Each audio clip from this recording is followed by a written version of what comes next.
I want us to have a lot of energy. So after this, a group of us are actually going to go talk to legislators and tell them why they suck and they haven't been doing their job and they need to bring people home, right? How many of us are tired of our families not being free and being home? How many of us are tired? All right. So when I say no freedom, you all say no peace, because today there is no peace until every person in the community is free, right? Yes. So when I say no freedom, you say no peace. No freedom? No peace. No freedom? No peace. No freedom? No peace. All right, I'm gonna give the mic to a dear friend of mine who's gonna share a little bit of her story. I'm gonna welcome, everyone give Ruth a round of applause. We're gonna welcome Ruth up.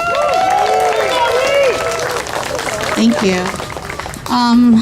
Very happy to be here. So many supporters here, which makes me feel very honored and speechless. We have honor for my partner who cannot be here, who don't have a voice, and for other deportees are in detention center right now. So I want to tell you a little bit about my partner. My husband, Kang Hin, grew up in San Jose, the third oldest of 8 siblings living in a tiny 2-bedroom apartment. Kang's parents were faced with financial hardship and dealing with complexity of raising children in the country they could not speak the language. Kang's parent needs time for adjustment, but Kang and his sibling called America their home. Kang used to tell me his first memory of America was having access to food. No more watered down porridge. Kang enjoyed eating ice cream and riding his bicycle around the vicinity of his home.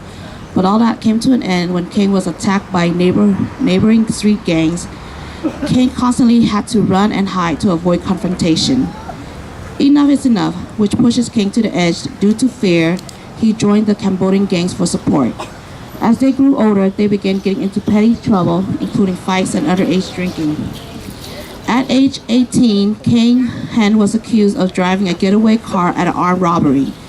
Twice jury failed to convict him. Facing a third trial after 4 years in jail pre-trial, Kang accepted a plea that unknowingly led to a deportation order. After his release, he was arrested by ICE and ordered deport. Cambodia refused to accept Kang and he was released. Since his release, Kang has never been arrested again. Near the end of 2001, I met Kang. Together we have a 3-year-old child named Caden. Kang is a good father. He would take our son to watch the Underground Railroad train that run by our house every night. Our son loved train, although he can only enjoy the sight for less than a minute. But the joy it brought to our son was priceless to Kang. No matter how exhausted Kang is, he would bring Caden just to see his face light up. Every time Kang calls, it's the very first thing my son said to his father.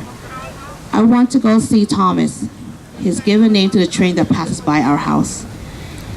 Not only Kang's a good father, he's also a role model employee. Statement made by his 6th boss at All Shore Peninsula Seafood. Kang bust and grind for 15 years at his workplace, performing all kind of duty from cleaning out the gutter to cutting fish, delivering product to management. Kang is willing to be on call day and night and rarely take times off work. He is a dedicated employee and is very well liked by customers. In Kang's spare time, he devoted his time volunteering at the Buddhist temple where he practiced his meditation. Kang also gives back to the community. Kang and I often donate food to the homeless shelter where I work at, St. Vincent de Paul. Kang is a generous person just as I am. We like to give back to the community as Buddha preached about doing good deeds. Kang would go an extra mile. I remember one day, Kang offered this homeless youth $20 and our last bottle of water because it was scorching hot outside, and he afraid the youth would faint without hydration and money to buy something decent to eat. This is the type of person my lover is. My partner is in ICE detention. It's been exactly 1 month and 10 days today that he's been away from me and my son.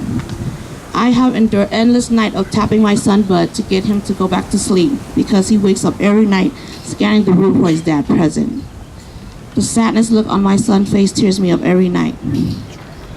I'm really tired of forcing a fake smile around family, friends, and co-workers telling them I'm okay. But all I want to do is crawl under my sheet and cry. I want someone to hold me and tell me it's okay to let it out instead of sucking it in and be strong. I'm human. I want to break down, be vulnerable, and I think I'm entitled to that. King and like all the other deportees who commit a single crime since they're adolescent deserve a second chance. They pay for their mistake one day. Were sentenced to confinement. ICE is recriminalizing them again for a mistake they made decades ago. Isn't the model for our prison sentence is rehabilitation? Well, King and the rest of deportees have been reformed. They are tax-paying citizens and family-oriented. All they ask is for a second chance in life. For this reason, I am here asking Governor Gavin Newsom to grant pardon to my partner King Hen and all the other deportees who are affected by this great government official needs to uphold their policy in providing clemency to Cambodian American for the carpet bomb that killed so many Khmer. Thank you.